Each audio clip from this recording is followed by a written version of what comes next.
కొలతలు ఉన్నాయరా. కొలతలేట్రా? పొలం అమ్మేద్దాం అనుకుంటున్నాను రా. మీరా పొలం మేడమేట్రా బాబు, ఏమైపోతారా బెల్లం పెట్లో? మన పొలం కొనుక్కొని బిల్డింగ్లు కట్టి అందులో మనకు వాచ్మెన్ ఉద్యోగం ఇస్తారట.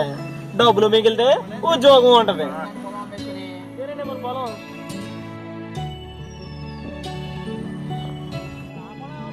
సత్యనారాయణ గారిదండి అది. తెలమంటారా? పిలు. సత్యనారాయణ గారు, సత్యనారాయణ గారు.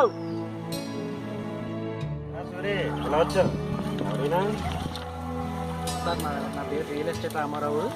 నేను పొలాలు కొని బిల్డింగ్ కట్టి అమ్ముతూ ఉంటాను. మాతో పని ఉంది. ఏముంది, రోడ్డు పక్కన పొలం కదా, రేట్ ఎక్కువ వస్తుంది. ఏమన్నా అమ్ముతావేమో అని. పొలం ఇప్పుడు అమ్మలేనండి. పొలం అమ్మడానికి చాలా ఇబ్బందులు ఉన్నాయి. ఏ చాలా ఇబ్బందులు ఉన్నాయండి. నేను అమ్మలేనండి పొలం. అంటే రోడ్డు పక్కన కదా, మంచి రేట్ వస్తుందని. రేట్ వస్తుందా? ఎంత వస్తుందంటారు ఎకరానికి? ఉంది, ఇది మొత్తం 3 ఎకరాలు, 30 లక్షలు వస్తుంది. ఎకరానికి 10 ఉందా? 10 కాదు కానీ 12 చేసుకోండి. 12 కాదు కానీ లాస్ట్ ఫైనల్ 11 చేసుకో. సరే, రేపు వస్తా కాగితాలు పట్టుకో. నమస్తే అండి. కాగితాలు తీసుకొస్తే స్నానం చేస్తారని. అక్కడ కూర్చోండి, వస్తున్నాను.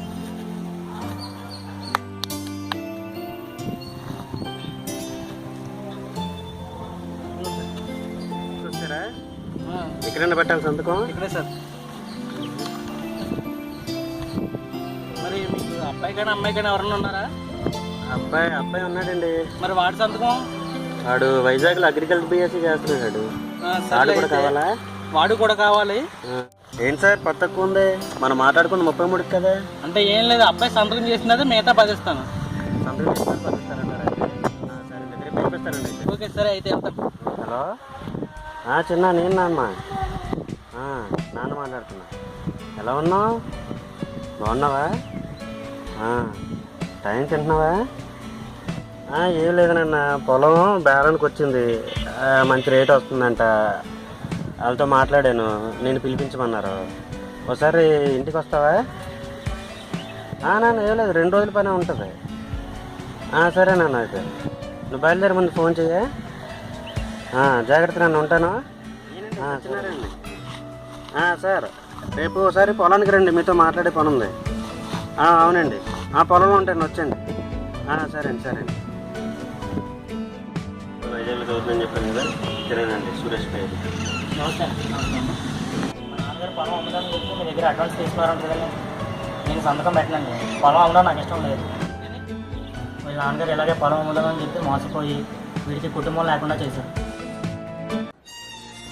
ఇలాగే 10 ఎకరాల పొలం ఉండేది సార్. అది అమ్మేసి మా చెల్లి పెళ్లి చేద్దాం అనుకున్నారు. అలాగే నన్ను బాగా చదివిందాం అనుకున్నారు. కానీ రియల్ ఎస్టేట్ మోసం చేశారు, దొంగ నోట్లు ఇచ్చారు. ఆ బాధ భరించలేక మా ఫ్యామిలీ మొత్తం చనిపోయారు. నేను అనాథం అయిపోయింది సార్. ఊరుకోరా, నేనున్నాను నీకు. సరే సరే, అయితే నేను వెళ్తున్నాను. ఉంటానమ్మా. అలాగే. చిన్న మరి మన పొలం ఏం చేద్దారా? ఎలాగో ఈ సంవత్సరంతో నా చదువు అయిపోతున్నాను. అగ్రికల్చర్ బీఎస్సీ కాబట్టి ఆ చదువుని మన పొలాలకు ఉపయోగిస్తాం.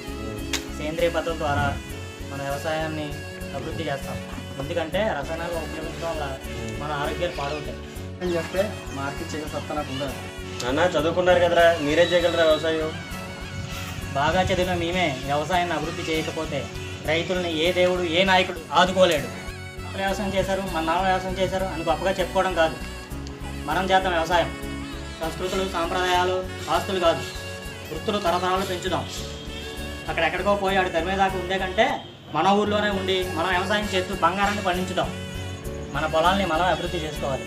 అమెరికా, హైదరాబాద్ అని కాకుండా చలో పొలం మళ్ళీ మనం అని రైతులకు భరోసా ఇద్దాం. జై జవాన్, జై కిసాన్, జై హింద్. దేశంలో అతిపెద్ద సమస్య నిరుద్యోగం. చదువుకున్న యువత వ్యవసాయం చేస్తే ఏ భూమి రియల్ ఎస్టేట్గా మారదు. దీనివల్ల రైతుకు భరోసా వస్తుంది, దేశం ముందడుగు వేస్తుంది.